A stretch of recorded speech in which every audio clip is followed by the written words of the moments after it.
नमस्कार। कार्यक्रम समय सन्दर्भ सुनेर बस्नुभएका सम्पूर्ण श्रोतामा स्वागत छ। म महेन्द्र अधिकारी। कार्यक्रम समय सन्दर्भ आउने गर्छ हरेक दिन बिहान 7:30 बजेदेखि रेडियो सफलता 103.4 मेगाहर्जमा र तपाईँ हामीलाई इन्टरनेट अनलाइनको www.radiosafalta.com रेडियो सफलताको मोबाइल एप्लिकेसन, हाम्रो पात्रो नेपाली पात्रो लगायत विभिन्न मोबाइल एप्लिकेसन र रेडियो सफलताको अफिसियल फेसबुक पेज रेडियो सफलता 103.4 मेगाहर्ज पोखरा मार्फत प्रत्यक्ष रूपमा सुन्दै अनि हेर्दै हुनुहुन्छ। कार्यक्रम समय सन्दर्भमा हामी विभिन्न समसामयिक विषयवस्तुमा केन्द्रित रहेर कुराकानी गर्दै आइरहेका छौँ र गर्नेछौँ। विशेष गरेर आज नोभेम्बर 20 यानि कि विश्व बाल दिवस। संयुक्त राष्ट्र सङ्घको बाल अधिकार महासन्धिले विश्वव्यापी रूपमा 18 वर्ष या कम उमेरका जनसङ्ख्यालाई बालबालिका भन्दछ र जसमा देशका विशेष कानुनले रोक लगाएका बाहेकलाई बालबालिका भनिरहेको छ। सम्पूर्ण देश अनि समुदायलाई बालबालिका मैत्री वातावरण र कानुन तर्जुमा गर्न समेत यस महासन्धिले उत्प्रेरणा गरिरहेको अवस्था छ। आज हामी बाल दिवसको अवसरमा बालबालिका क्षेत्रमा लामो समयसम्मदेखि कार्यरत गर्दै आएको संस्था चिल्ड्रेन नेपालको बारेमा कुराकानी गर्दछौँ र विशेष गरेर चिल्ड्रेन नेपालले गर्दै आएका गतिविधि र समग्रमा बालबालिका बाल अधिकार र बाल क्षेत्रको अवस्था नेपालमा कस्तो छ भन्ने विषयमा केन्द्रित रहेर कुराकानी गर्नेछौँ। छलफलका लागि आज हाम्रो स्टुडियोमा हुनुहुन्छ चिल्ड्रेन नेपालका वरिष्ठ कार्यक्रम अधिकृत एवं परियोजना प्रमुख शिव शर्मा चापागाई। म उहाँलाई स्वागत गर्न चाहन्छु। शिव सर, स्वागत छ कार्यक्रममा। यहाँलाई पनि स्वागत छ। आराम हुनुहुन्छ? ठिकै छ। विशेष गरेर आज विश्व बाल दिवस, यो दिवस कसरी मनाउने हो वास्तवमा? यो वास्तवमा विश्व बाल दिवस त हामी मनाउने सन्दर्भमा कुरा गर्नुभन्दा म पहिला विशेष गरी सम्पूर्ण बालबालिका हामी सबै नेपाली र विश्व समुदायप्रति आज अन्तर्राष्ट्रिय बाल अधिकार दिवसको दिनमा सबैप्रति हार्दिक शुभेच्छा र शुभकामना व्यक्त गर्न चाहन्छु। र विशेष गरी मधुले भने जस्तै यो विश्व बाल दिवस भनेको बालबालिकाहरू आफैमा कोमल हुन्छ, उनीहरूको निम्ति सुन्दर भविष्य सुनिश्चित गर्नको निम्ति उनीहरूलाई विशेष अधिकारको आवश्यकता पर्छ। त्यो विशेष अधिकारको प्रत्याभूत गर्ने दिन नोभेम्बर 20, 1989को दिनमा तत्कालीन अवस्थामा विश्वका सबै राष्ट्र अध्यक्षहरू सम्मेलनद्वारा महासभाद्वारा बाल अधिकारको प्रत्याभूत गरेर विश्व बाल अधिकार सम्बन्धी विश्व घोषणापत्र तयार गरिएको थियो, महासन्धि तयार गरेको थियो।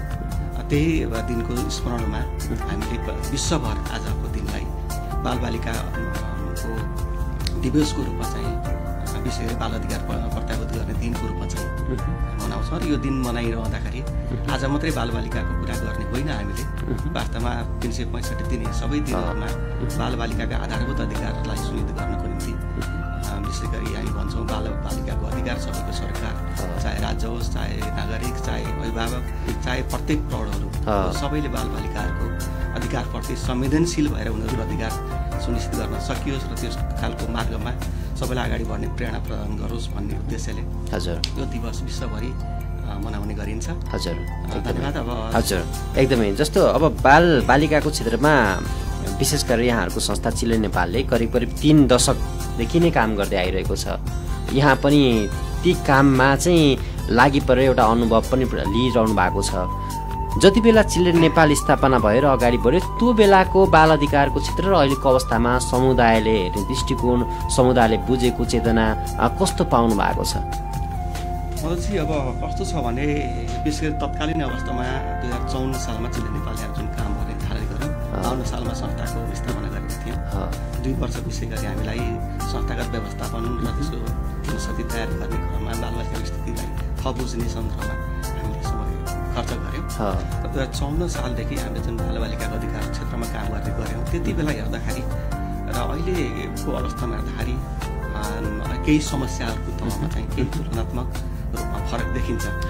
त्यति बेला बालबालिकाको सङ्ख्याको तहमा हेर्दा सानो सङ्ख्या थियो, अहिले जनसङ्ख्याको तहमा हेर्दाखेरि यद्यपि नेपालको जनसङ्ख्याको तहमा हेर्दाखेरि बालबालिकाको जनसङ्ख्या घट्दो छ, तथापि त्यति बेलाको जनसङ्ख्याको हिसाबले हेर्दाखेरि बालबालिकाको न्युमेरिकल्ली चाहिँ जुन सङ्ख्या थियो त्योभन्दा अलिक बढी छ। त्यसैले चाहे हामी सडकमा बालबालिका हेरौँ, चाहे उद्योग कल कारखानामा बालबालिका हेरौँ, चाहे चाहिँ विभिन्न क्षेत्रहरूमा बालबालिकाहरू हेर्दाखेरि अहिले चाहिँ बालबालिकाको समस्याहरूको प्रकृति चाहिँ ठोसै परिवर्तन आउन सकिरहेको छैन। यद्यपि त्यति बेला बालबालिकाहरूको अधिकारको सवाल कसैको चासोको विषय थिएन। र अहिले विशेष गरी बालबालिकाको अधिकारको सवाल चाहिँ प्रत्येक नागरिकहरूसँग पुगेको छ। विशेष गरी राज्यका निकायहरू बालबालिकाको अधिकारको प्रति चाहिँ सजग हुनुपर्छ भन्ने खालको एउटा चेतनाको तहमा चाहिँ विकास भएको छ। राज्यले एउटा एक खालको केन्द्रीय तहदेखि सङ्घीय संरचनादेखि लिएर स्थानीय तहसम्म स्थानीय संरचनासम्म बालबालिकाको अधिकार सुनिश्चित गर्नको निम्ति संरचनाहरू तयार गरेको छ। अवस्था केही संरचनागत तहमा केही कुराहरू छ, तर प्राकृतिक तहले हेर्ने हो भने र बालबालिकाको समस्यालाई मात्रै केलाएर हेर्दा उनीहरूको अवस्था हेर्ने हो भने म त के भन्छु भनेदेखि त्यति बेला 54 सालको भन्दा अहिले बालबालिकाको अवस्था अझ नाजुक अवस्थामा बालबालिका हाम्रा बाबु नानीहरू गुजिरहेका छन्। काम गरिरहेका छौँ, तर पनि काम गरे अनुसारको बालबालिकामा जति परिवर्तन आउने बालबालिकाको क्षेत्रमा सबैको आँखा नपुगेर हो कि काम गर्दा गर्दै पनि नभएर हो, अझै पनि नाजुक अवस्था छ? अब यो त कस्तो अवस्था भइरहेछ भन्नुहुन्छ भने हामीले विभिन्न रूपमा त्यति बेला हेर्ने हो भने तत्कालीन अवस्थामा 1-2वटा संस्थाहरू बालबालिकाको अधिकारको पक्षमा हामीले काम गर्थ्यौँ र कतिपय संस्थाले अधिकारको बारेमा थाहा थिएन, तर बालबालिकाको निम्ति च्यारिटीको तहमा उनीहरूकोलाई पालन पोषण लालन पालन गर्ने कुरा चाहिँ र मानवीय दायित्वको रूपमा हो भनेर पनि कतिपय अवस्थामा काम गरेको थियो। विशेष गरी नेपाल बाल कल्याण, नेपाल बाल सङ्गठन भयो, त्यस्तै गरी एससिएस भयो, त्यस्तै गरी केही समुदायद्वारा धार्मिक रूपले अथवा सामाजिक रूपले चाहिँ बालबालिकाको संरक्षणको निम्ति लालन पालन गर्ने कामहरूको केही अभ्यासहरू रहेको थियो। र त्यति बेला हेर्दाखेरि पोखरामा हामीले काम गर्न जुन सुरुवात गरेका थियौँ 52 सालमा, त्यति बेला एससिएस बालग्राम यहाँ स्थापित थियो र सिद्धार्थ क्लब म सम्झिन चाहन्छु, सिद्धार्थ युवा क्लबले त्यति बेला बालबालिकाको निम्ति विशेष गरी सडक बालबालिकाको निम्ति काम गर्ने तहमा लागेको थियो। र विशेष गरी त्यसभन्दा पहिला यहाँ म एउटा अर्को बालबालिकाको अधिकारकै क्षेत्रमा काम गर्ने संस्था सेभिनमा काम गर्थेँ। सेभिन लगायत केही संस्थाहरू हामी थियो, 2-3वटा गैर सरकारी संस्थाहरूको स्थापना भएको थियो बालबालिकाको अधिकारको क्षेत्रमा काम गर्नको निम्ति।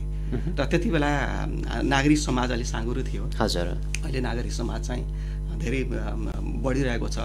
अहिले बालबालिकाको अधिकारकै क्षेत्रमा हेर्ने हो भने पनि झन्डै 27-28वटा बाल गृहहरू को साथीहरूले चाहिँ बालबालिकाको अधिकार प्रवर्धनको निम्ति उनीहरूको भविष्य उज्जवल गर्नको निम्ति विशेष अनाथ र बेवासी बालबालिकाहरूको संरक्षण गर्ने काम गरिरहनु भएको छ। त्यस्तै गरी थुप्रै अरू हामी थुप्रै संस्थाहरू छौँ। म सम्झिन चाहन्छु गोनेसा, कोपिला नेपाल, होइन, सिभिन, हामी निरन्तर छौँ, सँगै छौँ। थुप्रै संस्थाहरू अहिले बालबालिकाको अधिकारको पक्षमा हामी सहकार्य गर्दै अगाडि बढिरहेका छौँ, काम गरिरहेका छौँ। तथापि थुप्रै बालबालिकाको जीवनमा सकारात्मक परिवर्तन ल्याउन नसकेको भन्ने होइन, थुप्रै बालबालिकाहरूको जीवनमा सकारात्मक परिवर्तन ल्याउन सकेका छौँ। र अहिले त्यति बेला बालबालिकाको अधिकारको क्षेत्रमा रहेर हामीले जुन काम गर्ने र उनीहरूको अधिकार स्थापित गर्न निम्ति हामीले सहकार्य गरेको उहाँहरूको अधिकार सुनिश्चित गरेका बालबालिकाहरू अहिले विभिन्न नीति निर्माण तहमा समेत पुगेर काम गर्न सक्ने परिस्थिति बनेको छ, गरिरहनु भएको छ। त्यो हेर्दा एकातिर हामीलाई गर्व लाग्छ। तथापि हामीले नलुकाइकन भन्नुपर्ने कुरा के छ भन्नुहुन्छ भने बालबालिकाहरूको अधिकार प्रवर्धनको सवालमा देशमा समुदायमा जुन खालको प्रगति हुनुपर्ने थियो अहिलेको डिजिटल युगमा, अहिलेको चाहिँ विशेष गरी सञ्चार प्रविधिको युगमा बालबालिकाको अधिकार जुन तहमा उनीहरूको अधिकार स्थापित हुनुपर्ने थियो त्यो अझै पनि चुनौतीपूर्ण रहेको छ। हजुर, एकदमै। अभिभावकहरू विशेष गरेर बालबालिकाको आधारभूत आवश्यकतालाई हेर्ने हो भने त्यो बेला चाहिँ बालबालिका पढ्नबाट वञ्चित हुने अवस्था थियो, होइन? धेरै बालबालिकाहरू अनि बालिकामै धेरै विभेदहरू थिए, होइन? ती विभेदहरू अहिले आँखाले हेर्दाखेरि अन्त्य भएको जस्तो देखिन्छ। आधारभूत आवश्यकता पनि पुरा भएको छ जस्तो अब सहरी इलाकामा हेरौँ, अहिले पोखरालाई केन्द्र बनाएर हेऱ्यो भने त्यो देखिन्छ। तर बालिकाको अन्य चौतर्फ विकास हुन्छ नि, सामाजिक विकास, होइन, अन्य मानसिक विकासतर्फ चाहिँ खासै ध्यान नगएको हो कि जस्तो पनि देखिन्छ। स्थानीय तह पनि छ अहिले त, होइन? अनि विशेष गरेर हामीले विभिन्न ठाउँमा स्थानीय तहमै बालमञ्च भनेर गठन गरेको अवस्था पनि छ। यिनीहरूलाई सक्रिय बनाउन नसकिएको हो कि सक्रिय हुँदा हुँदै पनि सरकारहरूले चाहिँ काम गर्न नसकेको हो त के हो? अब अब माधवजी बडो राम्रो प्रसङ्ग उठाउनु भयो। कस्तो छ भनेदेखि अहिले बालबालिकाको अधिकार स्थापित गर्ने सभामा मैले अहिले नै भनिहालेँ, राज्यको तर्फबाट केही पहलहरू नभएको भन्ने होइन, नागरिक समाजको तर्फबाट पनि केही पहलहरू नभएको भन्ने होइन, हामीले थुप्रै प्रयासहरू गरेका छौँ। तर हामी कहाँनिर चुकिरहेका छौँ भनेदेखि विशेष गरी राज्य यो नागरिक संस्थाहरूले बालबालिकाको अधिकार प्रस्तावित गर्ने सवाल भनेको सम्पूर्ण त्यो बालबालिकाको अधिकार प्रत्यावित गर्नको निम्ति सबै खालको त्यसलाई चाहिँ निरोधात्मक रूपले त्यसको सबै प्रत्यावित गर्ने सवालमा गरिसकेका संस्थाहरू नागरिक संस्थाहरूको एउटा लिमिटेसन हुन्छ, रिसोर्सको लिमिटेसन हुन्छ। त्यसैले हामीले सबै कुरा पहुँच सुनिश्चित गर्न सक्ने स्थिति रहँदैन। हाम्रो एउटा नागरिक संस्थाको हिस्साले एउटा मात्र के भने सरकार नपुगेको ठाउँमा त्यहाँ जहाँ ग्याप छ त्यसलाई फुलफिल गर्ने कामहरू हामीले गर्न सक्छौँ।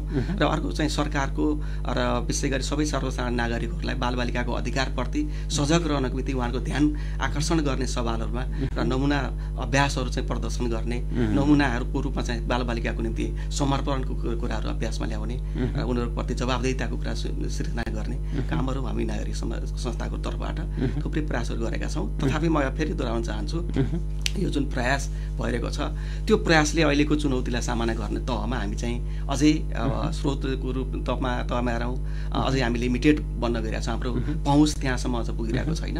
र त्यसरी यसको जरो के आनेर हो त भनेर कुरा खोज्दा तपाईँलाई किन लाग्छ त को जिम्मेवार होला भन्ने कुरा पनि हजुरले उठाउनु भएको छ।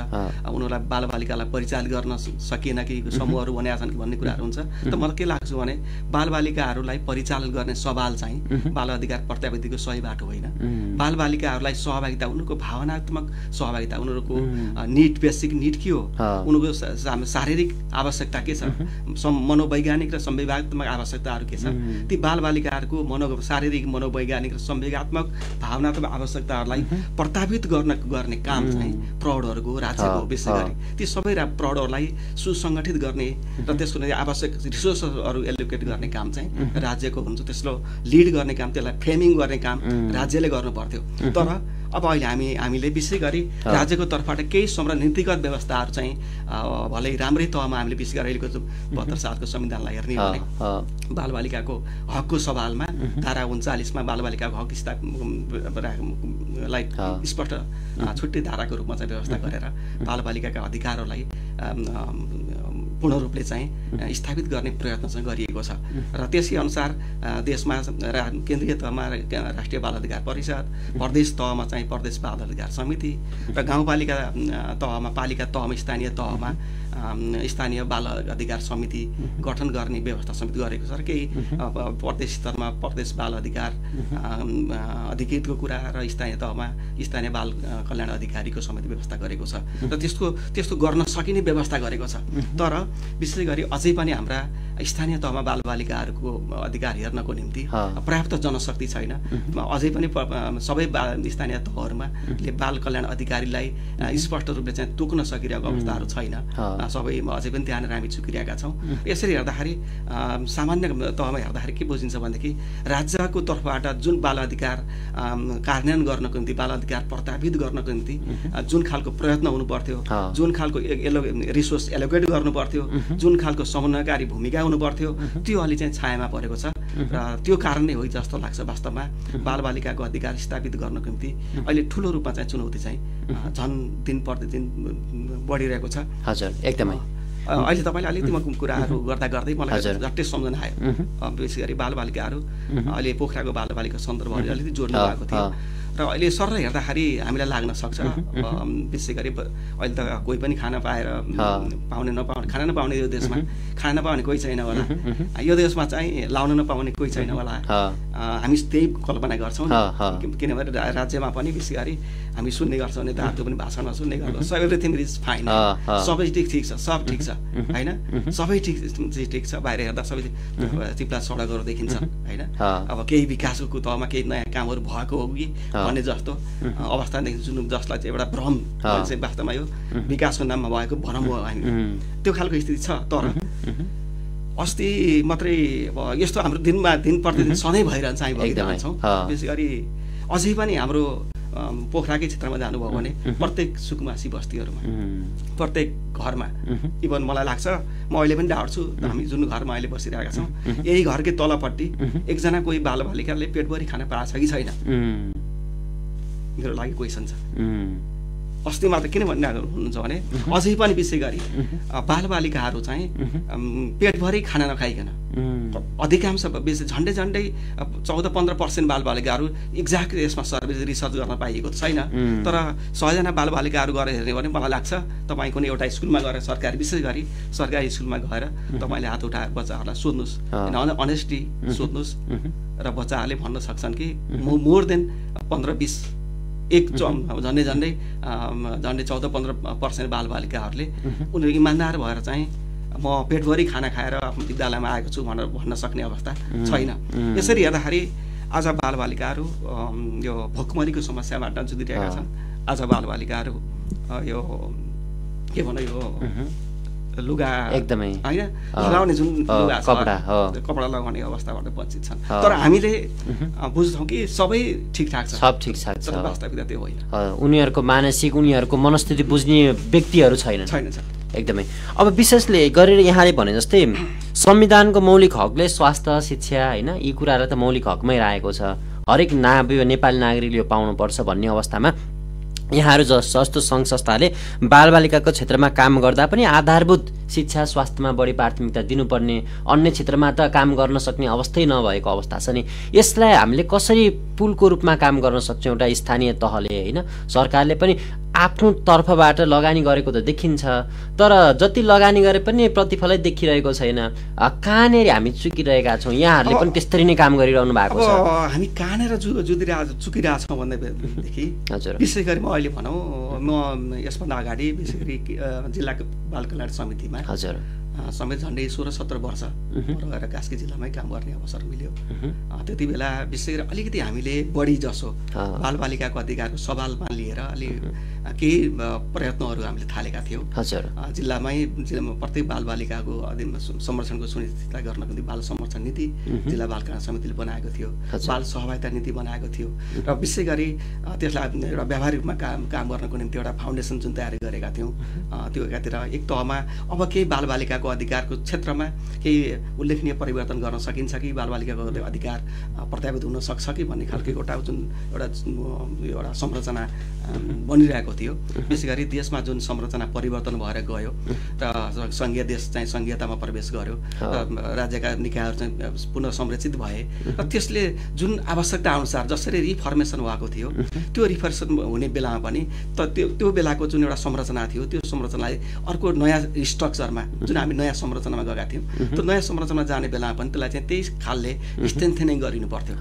ती संरचनाहरूलाई हामीले क्यारी आउट गरेर स्ट्रेन्थेनिङ गर्न सकेनौँ र एउटा छुट्टै अर्को नयाँ उसमा गयौँ। ठिक छ, छुट्टै नयाँमा जाँदाखेरि पनि हामीले के गर्नु पर्थ्यो भनेदेखि यदि त्यसमा जानियो भने बालबालिकाको अधिकारको सवालमा त्यसलाई कसरी त्यही पहिलेको तहमा लैजाने भन्ने तहमा एक खालको गर्नु पर्थ्यो। त्यसैले त्यो खालको एउटा ठुलो ग्याप यो संस्थागत संरचनागत तहमा जुन परिवर्तन आयो हो त्यस्तै परिवर्तनको कारणले वास्तवमा यसलाई सबै कोअर्डिनेसन राज्यको तर्फबाट जुन सरकारको तर्फबाट स्थानीय तहदेखि प्रदेश तहदेखि सङ्घीय तहमा समेत राज्यको तर्फबाट जुन खालको एउटा कोअर्डिनेसन समन्वयकारी भूमिका हुनुपर्थ्यो गैर सरकारी संस्थाहरूको बिचमा त्यो पर्याप्त मात्रा गैर यो समन्वयकारी भूमिका बन्न सकेन। र विशेष गरी अहिले पनि म भन्छु हामी नागरिक संस्थाहरू थुप्रै बालबालिकाको अधिकारको क्षेत्रमा लिएर शिक्षा स्वास्थ्य उनीहरूको क्षमता विकासको कुरा स्वास्थ्य सवाल बाल क्लब प्रबन्धनको सवाल बालबालिकालाई जलवायु चुनौती सामना गर्ने सवालमा हो उनीहरूलाई स्वास्थ्य गर्ने सवालमा विशेष गरी नागरिक संस्थाहरू बालबालिकाको संरक्षणकै सवालका कुराहरू होस् होइन र त्यो विभिन्न सवालहरूलाई लिएर नागरिक संस्थाहरू हामी प्रत्येक हामी त गर्वसाथ भन्न सक्छौँ कि राज्य नपुगेको ठाउँमा हामी नागरिक संस्थाहरू पुगेका छौँ तर नीतिगत तहमा त्यसलाई चाहिँ सम्बोधन गर्ने समयमा एउटा हामी त एउटा सानो एउटा रिसोर्स लिएर गएका हुन्छौँ। एउटा टेम्पोररी रिसोर्स हुन्छ हामीसँग 2 वर्ष 3 वर्षको लागि अथवा 1 वर्षको लागि वान टाइमको लागि हामीले रिसोर्स जुटाएर त्यहाँसँग सेवा गर्ने प्रयत्न हामी गरेका छौँ। त्यो जुन नागरिक संस्थासँग भएको रिसोर्स हो क्यापासिटी हो त्यो एउटा अनुभव हो त्यो रिसोर्स क्यापासिटी र अनुभवलाई विशेष गरी स्थानीय तहले अथवा प्रदेश सरकारले जुन एउटा त्यसलाई कोअर्डिनेसन गर्नुपर्थ्यो त्यसलाई प्रयोग गर्नु पर्थ्यो त्यो तहमा चाहिँ हुन प्रभावकारी रूपले चाहिँ राज्यको तर्फबाट पहल हुन सकिरहेको छैन। अझै पनि विशेष गरी प्रत्येक गाउँपालिका तहमा, पालिका तहमा, स्थानीय तहमा स्थानीय सरकारले प्रत्येक वर्ष बजेट प्लानिङ गर्छ।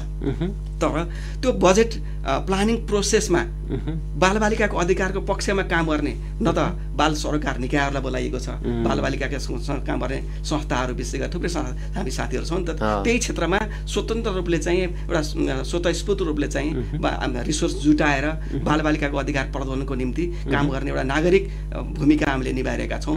त्यो भूमिका निर्वाह गर्ने क्रममा जुन राज्यको तर्फबाट एउटा पहल हुनु पर्थ्यो, कोअर्डिनेसन हुनु पर्थ्यो, इनपुट लिनु पर्थ्यो, त्यो त हाम्रो स्रोत भनेको त राज्यको स्रोत हो नि त, हामी त राज्यका हौँ नि त। त्यसैले हामीलाई राज्यले जसरी प्रयोग गर्नु पर्थ्यो, जसरी हाम्रो उपयोग गर्नु पर्थ्यो, सदुपयोग गर्नु पर्थ्यो, अथवा हामीलाई पनि क्षमतावान बनाउनु पर्थ्यो, फर्दर क्यापासिटी बिल्डअपको निम्ति राज्यले जुन अगुवाई गर्नु, जुन वातावरण सिर्जना गर्नु पर्थ्यो, त्यो तहमा वास्तवमा भनियो भने यो संघीयता देशमा आइसकेपछि 72 सालमा जुन पछाडि जुन एउटा रिफर्मेसन हामीले गऱ्यौँ, त्यो अनुसारले जसरी स्थानीय तहहरू प्रत्येक सरकारले आफ्नो आफ्नो तहमा नागरिक संस्थाहरूलाई एउटा आत्मसात लिएर, उनीहरूलाई लिएर, उनीहरूको एक्सपर्टिजहरू, रिसोर्सहरूलाई लिएर त्यसलाई एउटा म्याचिङ गरेर त्यसलाई पुलिङ गरेर जुन जानु पर्थ्यो त्यो तहमा चुक्यो। अझै पनि स्थानीय पालिकाहरूमा विशेष गरी प्रत्येक वर्ष बजेट तयार हुन्छ, बजेट मेल हुन्छ, यो बजेट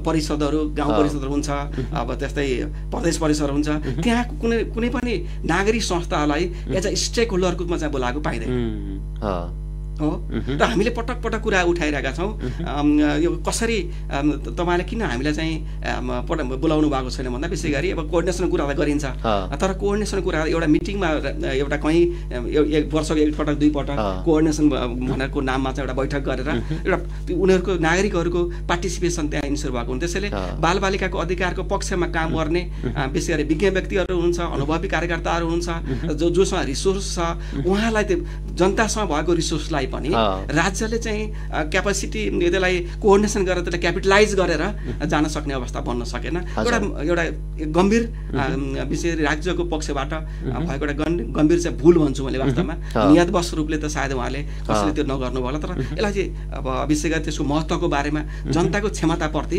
विश्वास गर्ने र जनतासँग भएको रिसोर्सलाई क्यापिटलाइज गर्ने र अल्टिमेट गोल बालबालिकाको अधिकार प्रत्यापित गर्ने सवालमा बालबालिकाको आफ्नो पालिकाभित्र, आफ्नो तहभित्र बालबालिकाहरूको अधिकार सुनिश्चित गर्ने सन्दर्भमा विशेष गरी स्थानीय तह, प्रदेश तह र सबै सरकार चाहिँ चुकेको जस्तै मैले एकदमै। भनेपछि हामीले नयाँ संरचना त भन्यौँ, पहिला भएका संरचनामा जुन समन्वयकारी भूमिका हुन्थ्यो, जुन सफलतापूर्वक अगाडि बढेको थिए, त्यसलाई नजरअन्दाज गरेर अगाडि बढ्यो होइन त। अब के हो थाहा छैन, अब अलिकति यो नियतमै त कमिटी चाहिँ नगरौँ, वास्तवमा अब आत्मसात गरिएन सायद त्यो अहिलेको जुन नयाँ सरकारमा जो जानुभयो, जसले अगुवाई गर्नुभयो, त्यहाँ जाने अवसर प्राप्त गर्नुभयो, त्यसको निम्ति उहाँहरूलाई सबैलाई चाहिँ शुभेच्छा छ, शुभकामना नै व्यक्त गर्नु सधैँ हामीले होइन। अब पनि गर्छौँ, किनभने हामी पोलिटिक्स गर्ने मान्छे पनि हामी विशेष गरी मानव अधिकारको क्षेत्रमा काम गर्दा हामी चाहन्छौँ प्रत्येक जनताको अधिकार स्थापित होस् भन्ने चाहन्छौँ, तर हामी राजनीति गर्ने राजनीतिक कार्यकर्ता होइन होइन। तर जो त्यहाँ पुग्नु भयो सायद उहाँहरूले पनि यो अवसर चाहिँ प्राप्त गर्न सक्नु भएन कि जस्तो लाग्छ। र हामी गैर सरकारी संस्थाहरू पनि हामी त्यसो भए कहाँनिर चुक्यौँ त, कि त हामी सधैँ अरूलाई दोष लाएर मात्रै हुन्छ त, अहिले यहाँ कुरा गरिरहँदा आफैले के महसुस गरिरहेको छु भन्नुहुन्छ भने हामी अलिकति गैर सरकारी संस्थाहरू पनि एक ठाउँमा चुकेका छौँ।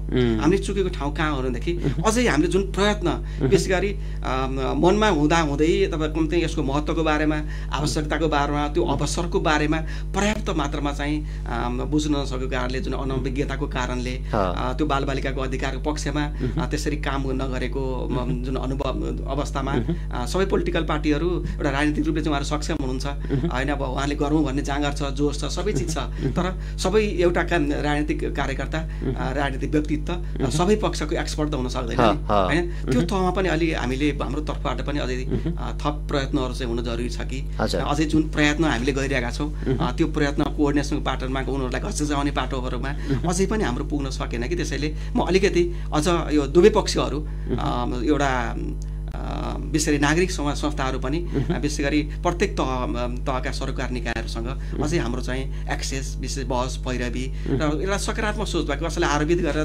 दोषारोपण गरेर गर्नुभन्दा पनि वास्तवमा सकारात्मक सोचका साथ लेट्स वर्क टुगेदर होइन हामी सबै मिलेर बालबालिकाको अधिकार के गर्न सक्छौँ भनेर काम गर्नुपर्छ भन्ने लाग्छ। त्यसले अझै हाम्रो चाहिँ प्रयत्न यो कोअर्डिनेसनको सवालमा स्थानीय सरकारलाई स्ट्रेन्थेनिङ गर्ने सवालमा उहाँहरूको क्षमता विकास गर्ने सवालमा अझै केन्द्रित हुनुपर्छ र छोड्नु हुँदैन। यो जुन हाम्रो प्रयत्न छ यो प्रयत्नलाई निरन्तर राख्नुपर्छ भन्ने चाहिँ मलाई लाग्छ। हजुर, थुप्रै गैर सरकारी सङ्घ संस्थाहरू छन् तर सफल गैर सरकारी संस्थाहरू कमै मात्र समुदायमा देखिन्छन्। यहाँहरू एउटा सफल गैर सरकारी रूपमा सरकारी संस्थाको रूपमा स्थापित हुनुभएको छ।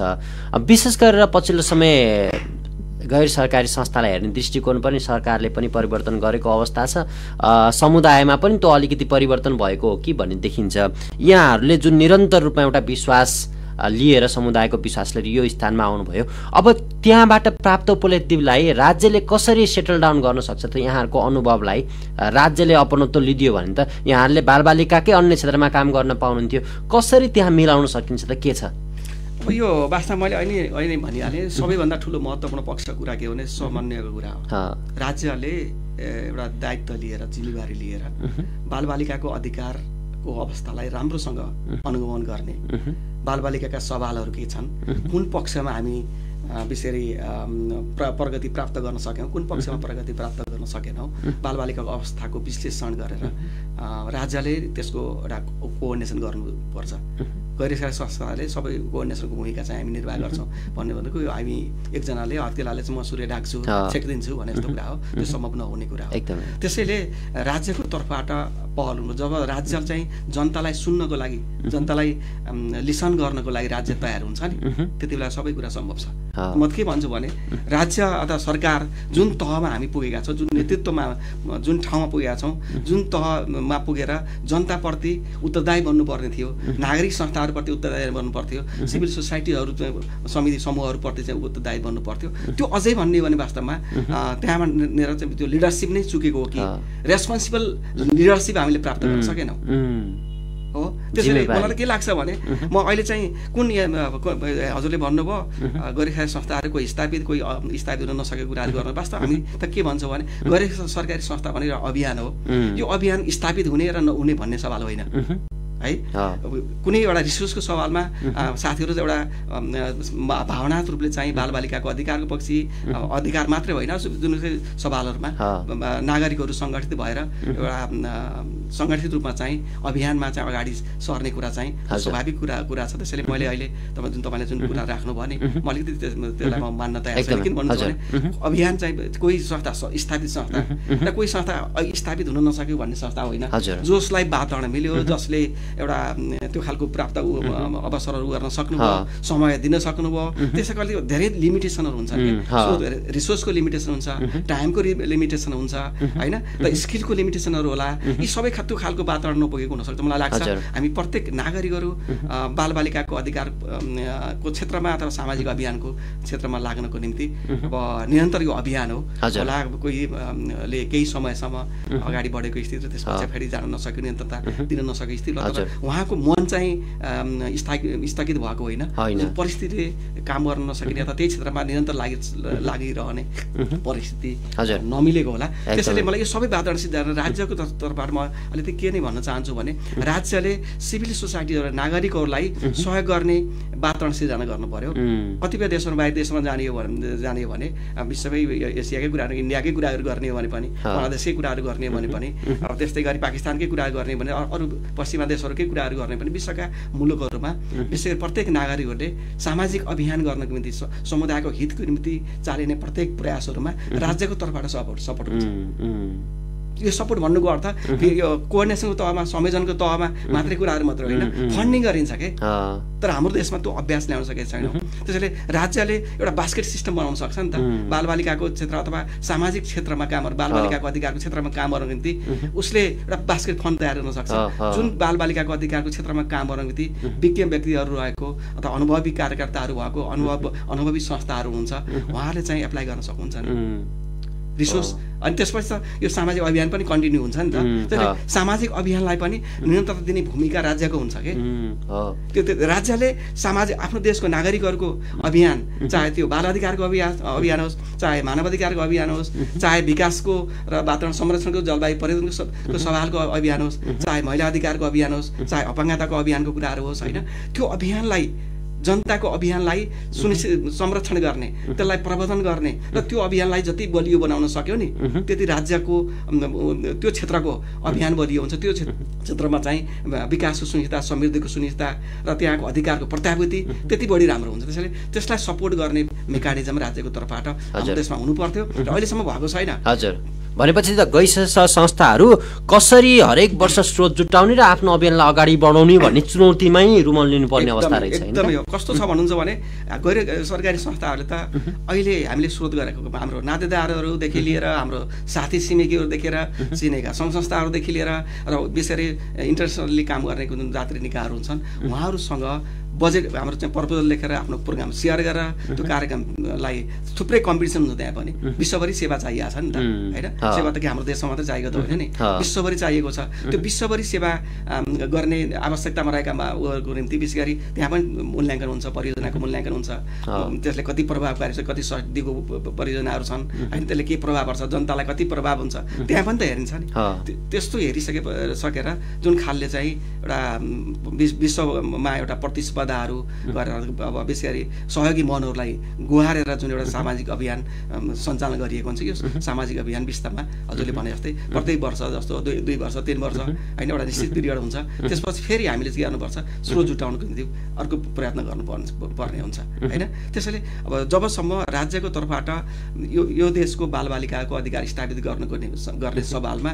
विशेष गरी चाहे त्यो नागरिक संस्थाको तर्फबाट भएको प्रयास होस् चाहे सरकारी निकायको तर्फबाट गरेको प्रयास होस् त्यो प्रयासको निम्ति आवश्यक पर्ने रिसोर्स एलोकेसन गर्ने दायित्व जबसम्म सरकार लिँदैन नि त्यति बेलासम्म विशेष गरी यो अधिकारको अभियान र अधिकारको आन्दोलन चाहिँ चलिरहन्छ र अधिकार स्थापित गर्न चाहिँ सधैँ चुकिरहन्छ व्यक्तिको अभियान र एउटा संस्थाले गरेको अभियान त थाक्न सक्छ स्रोत नजुट्न सक्छ र बन्द हुन सक्छ त्यसपर्छ राज्यको ध्यान जान पर्यो तिनीहरूको अनुभवलाई राज्यले लिन सक्नु पर्यो क्यापिटलाइज गर्नु पर्यो के त्यो स्रोत हामी त राज्यको स्रोत हो नि त त्यसलाई क्यापिटलाइज गर्ने क्षमता चाहिँ राज्यसँग हुनुपर्छ त्यसले वास्तवमा चाहिँ यो राज्य चुकेको कुरा गरौँ अथवा राज्यको चाहिँ विकनेस पक्ष भनौँ अथवा राज्यसँग नभएको क्षमता मलाई के लाग्छ भनेदेखि यसलाई कसरी क्यापिटलाइज गर्ने त्यो सब अभियानलाई कसरी अगाडि जाने भन्ने खालको चाहिँ अलिक चुनौतीहरू छ हुनसक्छ हाम्रो दृष्टिकोण विशेष गरी विकास भन्ने बित्तिकै समृद्धि भन्ने बित्तिकै बाटोघाटो बनाउने कुरा बिल्डिङ बनाउने कुरा चाहिँ टावर बनाउने कुरा होइन यस्ता कुराहरूलाई मात्रै विकासको रूपमा चाहिँ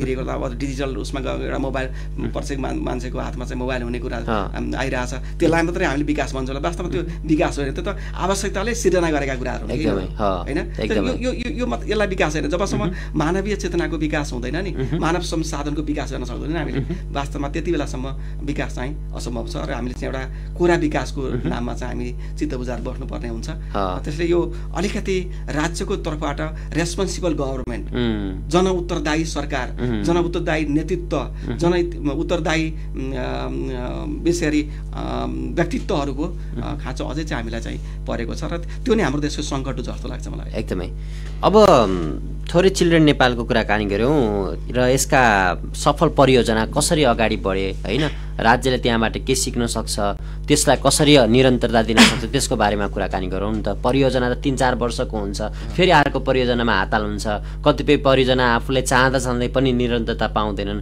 त्यसको बारेमा कुराकानी गरौँ धन्यवाद यो सेयर गर्ने मौका सान्दर्भिक प्रश्न ल्याइदिनु भयो धेरै खुसी लाग्यो मलाई वास्तवमा बालबालिकाको अधिकारको आन्दोलन अगाडि बढाउने सन्दर्भमा चिल्ड्रेन नेपालले थालेका केही प्रयासहरू हामी सडक बालबालिकाहरूसँग पनि काम गऱ्यौँ हजुर र त्यसपछि सडक बालबालिकाहरूको क्षेत्रमा थुप्रै सङ्घ संस्था साथीहरू पनि काम गर्न सक्ने वातावरणमा त्यो अनुभव सेयर गर्दै सहकार्य गर्दै हामी बढ्यौँ अहिले बालबालिका हेर्ने भने कास्की जिल्लामा हेर्ने भने एउटा उपलब्धिपूर्ण क्षेत्र भनेर भन्नुपर्दाखेरि सडकमा बालबालिकाको सङ्ख्या अलिक घट्दो छ र विशेष गरी सडकमै बस्ने सडकमै रात बिताउने बालबालिकाको सङ्ख्या चाहिँ अत्यन्तै न्यून छ, छुटपुट तहमा आइरहन्छन्। जब बालबालिकाहरू आफ्नो घरमा समस्या पर्छ, समुदायमा समस्या पर्छ, त्यहाँ हटाउन सक्ने स्थिति रहँदैन, उनीहरू चाहिँ भड्किएर भौतारिएर अब सुविधाको खोजीमा अथवा स्वतन्त्रताको खोजीमा बालबालिकाहरू सडकमै पनि आउने गर्छन्। यता कता अझै पनि छुटिन्छ। त्यसैले अलिकति उल्लेखनीय काम भएको क्षेत्र भनेको सडक बालबालिकाको सवाल हो। त्यो सवाललाई उठाउने र त्यो सवाललाई अहिलेको अवस्थामा पुग्नको निम्ति आफ्नो अनुभव सेयर गर्ने यो वा त्यो माध्यमबाट सेयर गर्ने तहमा चाहिँ नेपाल निरन्तर रूपले चाहिँ अगाडि बढेको छ। त्यसमा हामी आफूलाई सफल नै ठान्दछौँ। र अर्को विशेष गरी बालबालिकाको सहभागिताको सवाल प्रवर्तन गर्ने सवालमा 2054-55 सालतिर जब चाहिँ नेपालले काम गर्न थालेको थियो, कुनै पनि बालबालिकाहरूका विद्यालयमा चाहिँ रेड क्रस थियो, स्काउट थियो, तथा र केही इन्सेको तर्फबाट बाल चेतना समूहको एउटा अवधारणा चाहिँ अगाडि सारिएको थियो र केही थालनी भएको थियो। तर त्यो बालिकाको बाल क्लबको अभियान अगाडि बढिरहेको थिएन र विशेष गरी बाल सवाल समूहको माध्यमबाट त्यसलाई हामीले एउटा त्यो अभियानलाई बाल अधिकारका लागि स्वयं बालबालिकाहरू सशक्तिकरण गर्ने जुन सवाल हो, उहाँहरूलाई चाहिँ नेतृत्व विकास गर्ने, बालबालिकाहरूलाई एउटा सामाजिक अभियानमा भावी भविष्यको निम्ति तयार गर्ने एउटा सक्षम लिडरसिपको रूपमा चाहिँ विकास गर्ने जुन अभ्यास एउटा फोरम बाल क्लबले दिने गर्छ। र त्यो बाल स्वावलम्बन समूहको माध्यमबाट हामीले 54-55 सालदेखि नै सुरुवात गरेर त्यसलाई हामीले क्षेत्रीय तह जिल्ला तहमा बाल स्वावलम्बन समूहको भेला गरेर त्यो एउटा जिल्ला तहमा सङ्गठित र क्षेत्रीय तहमा सङ्गठित गर्दै त्यसलाई राष्ट्रिय तहमा समेत पुर्याउन सफल भयो। र संविधान सभा जुन भएको थियो 2 पटकसम्म जुन संविधान सभा बन्यो, त्यो संविधान सभामा बालबालिकाका आवाजहरूलाई स्वयं बालबालिकाको तर्फबाट बाल स्वावलम्बन समूहको तर्फबाट गएर चाहिँ सेयर गर्नको निम्ति हामी 4 पटकसम्म दुवै पटक गरेर बालबालिकाको सवालहरू के हुन् त ती सवालहरूलाई स्वयं बालबालिकाहरूले अभिव्यक्त गर्न निम्ति सम्भव भएको छ। र सायद मलाई लाग्छ त्यही सन्दर्भमा थुप्रै हामी सङ्घ संस्था जो बालबालिकाको सवालमा बाल सहभागिताको सवालमा काम गर्ने संस्थाहरू थियौँ, ती सबै संस्थाहरूको तर्फबाट आफ्नो आफ्नो प्रयत्नहरू भएको थियो। र त्यसै प्रयत्नको फलस्वरूप भन्छु म यो अहिलेको जुन 72 सालको संविधान छ, त्यो संविधानमा चाहिँ बालबालिकाको सवालहरू अलि अरू जनताका अधिकारको तुलनामा कम्पेरिटिभली हेर्ने हो भने बाल अधिकार अलिकति प्रोग्रेसिभली यो संविधानमा चाहिँ स्थापित गरेको हामी पाउँछौँ, अनुभव गर्न सक्छौँ। त्यस्तै गरी एउटा बाल संरक्षणको अभियानलाई पोखरा महानगरपालिकामा थालनी गर्दै विशेष गरी प्रत्येक वडामा बाल संरक्षण समितिहरू तयार गर्ने, नगरपालिका स्तरमा बाल संरक्षण तयार गर्ने जुन एउटा संरचनै थिएन। त्यति बेला राष्ट्रिय केन्द्रीय बाल कल्याण समिति हुन्थ्यो अनि जिल्ला तहमा जिल्ला बाल कल्याण समिति हुन्थ्यो। स्थानीय तहमा त्यति बेलाको गाविसहरू महानगरपालिका नगरपालिकाहरू थिए। त्यति बेला तहमा स्थानीय तहमा चाहिँ बाल संरक्षणको सिस्टम थिएन।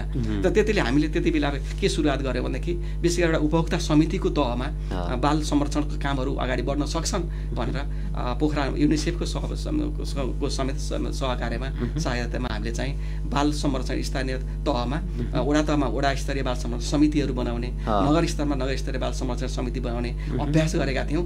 त्यति बेला हाम्रो कृष्ण थापाजी चाहिँ मेयर हुनुहुन्थ्यो। त्यसले त्यो उहाँकै उसमा चाहिँ हामीले बाल संरक्षण समितिलाई नगर स्तरीय बाल संरक्षण समिति नेपालमै पहिलो पटक नगर स्तरमा नगर स्तरीय बाल संरक्षण समिति पोखरा महानगरपालिकामा दर्ता भएको थियो होइन।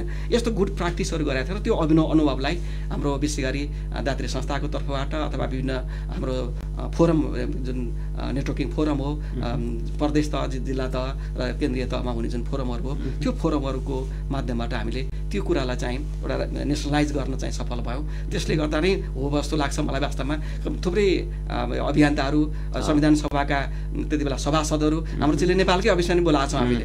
बालबालिकाले त्यहीँ आएर आफ्नो अनुभव सेयर गर्नुभएको छ। त्यसैले एउटा निर्णय लिनको निम्ति के सपोर्ट गरिदियो भनेदेखि बाल संरक्षण समिति स्थानीय तहसम्म हुनसक्छ भन्ने खालको एउटा जोड त्यो अभियानले चाहिँ मद्दत गरेको मलाई लाग्छ। त्यस्तै गरी अर्को पक्ष विशेष गरी बालबालिकाको सवालमा कुरा गर्दा चाहिँ नेपाल तर्फबाट थालेको प्रयासहरूलाई कुरा त्यो जुन एउटा बाल संरक्षण समूहको अभियान छ त्यसलाई अहिले पनि हामीले निरन्तरता दिइरहेका छौँ। र त्यस्तै गरी त्यो अनुभवलाई नै लिएर हामीले विशेष गरी जिल्ला तहमा जिल्ला कास्की जिल्लाको बाल सहभागिता नीति बनाउनको निम्ति हामीले सपोर्ट गऱ्यौँ। केन्द्रीय तहमा चाहिँ विशेष गरी बालका नीति बनाउनुपर्छ भन्ने अभियान हामीले नै अगाडि सारिरहेका थियौँ। यसरी हेर्दा यो अभियानले चाहिँ पछाडि विभिन्न सरकार संस्थाहरू विभिन्न गैर सरकारी संस्थाका साथीहरूको तर्फबाट एउटा यो अभियानलाई अगाडि बढाउनुपर्छ भन्ने चाहिँ कुराहरू आयो र त्यसैले नै एउटा अहिले विशेष गरी प्रत्येक सङ्घीय तहदेखि लिएर सङ्घीय तहमा चाहिँ राष्ट्रिय बाल अधिकार परिषद, प्रदेश तहमा प्रदेश बाल अधिकार समिति, स्थानीय तहमा स्थानीय बाल अधिकार समिति बनेको छ। यो पनि एक खालको जुन अभियान हो त्यो अभियान चाहिँ हामीले थालेका थियौँ, त्यसमा गर्व लाग्छ। र अर्को कुरा चाहिँ विशेष गरी अहिले हामीले उठाइरहेको सवाल के छ भने बालबालिकाको अर्को सवाल चाहिँ के छ भन्नुहुन्छ भने हाम्रो बालबालिकालाई शिक्षाको नाममा नयाँ यो शिक्षा प्रदान गर्ने नाममा पढाउने नाममा हामीले बालबालिकाहरूलाई के गरिरहेछौँ भनेदेखि कृषिबाट, माटोबाट, प्रकृतिबाट, वातावरणबाट टाढा राखिरहेछौँ। घन्टौँसम्म 24 घण्टामा 6 घण्टा हामीले विद्यालयको कक्षा कोठाभित्र लगाएर बालबालिकालाई थुनेर राख्छौँ। बुझ्नुभयो होइन? बालबालिकाहरूलाई प्रत्येक दिन हाम्रा बालबालिकाहरू, हाम्रा छोराछोरीहरू प्रत्येक दिन स्कुलको 6 घण्टा हामीले स्कुलको कक्षा कोठाभित्र थुन्छौँ। माटो देख्न पाउँदैन, माटो पढ्न पाउँछ, उनीहरूले माटो पढ्न नै पाउँदैनन्। यो हाम्रो पाठ्यक्रम तपाईँले हेर्नुभयो भने हाम्रो पाठ्यक्रम त यस्तो बनाइएको छ कि त्यहाँ माटो पढाइ हुँदैन, त्यहाँ हावापानी पढाइ हुँदैन। बुझ्नुभयो होइन? त्यहाँ चाहिँ जलवायुको बारेमा पढिँदैन। जुन एउटा यत्रो जलवायु परिवर्तनको सवाल छ नि अहिले, फोहोर व्यवस्थापनदेखि लिएर थोरै अब यो जलवायुको परिवर्तनको कारणले एउटा रिसर्च गरेका थियौँ हामीले। जलवायु परिवर्तनले बालबालिकाको गत वर्ष मात्रै गरेको रिसर्च हो। त्यो रिसर्चले के बताएको छ भन्नुहुन्छ भने जलवायु परिवर्तनको कारणले अथवा जलवायुजन्य घटनाको कारणले बालबालिकाको अधिकारमा, शिक्षा अधिकारमा कस्तो प्रभाव परेको छ भनेर हामीले 6वटा जिल्ला काशी, पर्वत, तनहुँ, स्याङ्जा, लमजुङ लगायत म्याग्दी लगायत 6वटा जिल्लामा एउटा स्टडी गरेका थियौँ, रिसर्च गरेका थियौँ। त्यो रिसर्च गर्दा के भेटियो भन्नुहुन्छ भनेदेखि यो विशेष गरी जलवायुजन्य प्रकोपको कारण, मौसमको प्रतिकूल मौसमको कारण चाहिँ 5 देखि 7% जिल्ला हेरेर 5 देखि 7 दिनसम्म प्रतिशत होइन, वर्षमा जुन स्कुल चल्ने दिन छ त्यो स्कुल चल्ने 180 दिन चाहिँ जम्मा विद्यालय चल्ने गर्छ नेपालको। हाम्रो विद्यालय 365 दिनमै चल्दैन, 180 दिन जति 180-190 दिनहरू चल्छन् जम्मा। त्यो एक दिन मध्ये 5 देखि 7 दिन चाहिँ जलवायुजन्य घटनाको कारणले स्कुल बन्द हुन्छ। अब भन्नुहोस् त, हाम्रा बालबालिकाहरू उपयुक्त वातावरणको कारणले, उपयुक्त वातावरण नभएको कारणले बालबालिकाहरू पढ्ने अवसरबाट वञ्चित छन्। एकातिर अवस्था यस्तो छ भने हामीले चाहिँ के गरेका छौँ भने बालबालिकाहरूलाई हाम्रो पाठ्यक्रममा न त कृषि पढाउँछौँ, न त कृषि खेती गर्न सिकाउँछौँ नि बालबालिकाहरूलाई। जुन हिजो थियो, पहिला थियो, नभएको होइन है। म पनि कृषि पढाएको थिएँ विद्यालय तहमा। व्यावसायिक विषय, पूर्व व्यावसायिक भन्ने विषय आएको, त्यहाँ टालाटोलीबाट खेलौना बनाउन सिकाइन्थ्यो, त्यहाँ चाहिँ बाँसको कामबाट विभिन्न खेलौनाहरू बनाउन सिकाइन्थ्यो, जे तत्काल गर्न सकिन्छ त्यो पढाइन्थ्यो। त्यो थियो, त्यो पहिला थियो। अहिले जुन शिक्षामा सुधार गर्ने नाममा हामी कता गयौँ भनेदेखि डिजिटलाइजेसनको कुरा अथवा विशेष गरी प्रविधिको तहमा, भाषाको तहमा, विशेष गरी सरकारी स्कुलमा पनि अहिले चाहिँ विशेष गरी ती कुराहरूलाई हटाएर इङ्ग्लिस विषय पढाउन छोडिरहेको छ। हामी चाहिँ अङ्ग्रेजी पढाएका छौँ, नेपाली भाषा पनि झन्झटै पढाउन छोडिसकेका छौँ। अब हाम्रो भाषालाई हामीले हाम्रा बालबालिकाहरूले हाम्रो मातृभाषा जुन नेपाली भाषा, राष्ट्रिय भाषा छ नि, त्यो राष्ट्रिय भाषा पढ्न अब सायद अर्को देशमा जानुपर्छ। हामीले एकातिर राष्ट्रिय भाषालाई कम महत्त्व दिइरहेछौँ, माटो पढाइरहेका छैनौँ, कृषि पढाइरहेका छैनौँ। बालबालिकालाई जलवायु चुनौती जुन उसको वातावरण छ त्यसको बारेमा हामी पढाउन चुकिरहेका छौँ। हामी अहिले वास्तवमा हाम्रो एजुकेसनलाई भन्दा मलाई कस्तो लाग्छ भनेदेखि हाम्रो शिक्षा प्रणाली त विशेष बहुराष्ट्रिय कम्पनीहरू अथवा जुन ठुला देशहरू जुन छन् नि तिनीहरूको एउटा व्यापारिक ट्रेड सेन्टर बनिरहेको छ र हामीले चाहिँ के पढाउँछौँ भनेदेखि एउटा ट्रेडको ट्रेनिङ दिइरहेछौँ कि हाम्रो बालबालिकालाई। खेतीबारीमा अब यदि हाम्रो क्याम्पसमा चाहिँ कृषि विषय पढाइ हुन्छ, एउटा दुईवटा कृषि क्याम्पसहरू छन् त्यहाँ जहाँ कृषिको रामपुरमा छ, लमजुङमा छ, त्यस्तै 2-4 ठाउँहरूमा छ कृषि विषय उच्च शिक्षामा पनि पढाइन्छ। तर त्यहाँ के पढाइन्छ थाहा छ? त्यहाँ कसरी जलवायुजन्य खेती गर्ने, जलवायु मैत्री, जलवायु उत्थानशील खेती प्रविधिहरू विकास गर्ने, कसरी गर्ने, किसानलाई कसरी सिकाउने पढाइन्न। त्यहाँ के पढाइन्छ हाम्रो करिकुलम भन्नुहुन्छ भने त्यहाँ मल कसरी रासायनिक मल कसरी उत्पादन गर्ने, त्यो रासायनिक मल चाहिँ कसरी प्रयोग गर्ने, कति मात्रामा प्रयोग गर्ने सिकाइन्छ क्या। त्यसको प्रमोसन गरिरहेछ होइन। त्यसैले जुन कुरा विशेष गरी माटोको निम्ति माटोमा रासायनिक मल प्रयोग गर्ने कुरा, विषादी प्रयोग गर्ने कुरा आफैमा हानिकारक छ। एकदमै लगातार तपाईँले 2-3 वर्ष रासायनिक मल प्रयोग गर्नुभयो भने त्यही मात्रामा प्रयोग गरे हुँदैन अथवा बढी परे गर्दा पनि नहुने अन्त्यमा चाहिँ माटो चाहिँ मृतजन्य हुन्छ।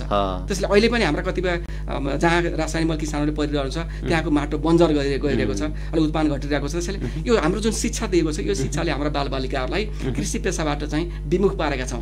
अहिले कोही पनि पढेको मान्छेले हाम्रो शिक्षाले के मान्यता दिएको छ भन्नुहुन्छ भने हाम्रो शिक्षा प्रणालीले पढेको मान्छेले खेतीपाती गर्नु हुँदैन भन्ने एउटा त्यस्तो खालको प्रवृत्ति, त्यस्तो खालको संस्कार, त्यस्तो कल्चर चाहिँ विकास गर्न गरिरहेको छ, जसले गर्दा हाम्रा युवाहरू, हाम्रा सन्ततिहरू कोही पनि कृषिमा लाग्न चाहँदैनन्। जहाँ कि हेर्नुहोस्, एउटा सानो उदाहरण मात्रै कुरा गरौँ, एउटा सानो कृषि व्यवसाय चाहिँ यस्तो व्यवसाय हो, अलिकति राम्रो सेवा गरेर गर्ने भने यसले 2 महिना 3 महिना अथवा 2-4 महिना सामान्य एउटा बाली उत्पादन गर्नको निम्ति 3-4 महिनाको अवधि लाग्छ।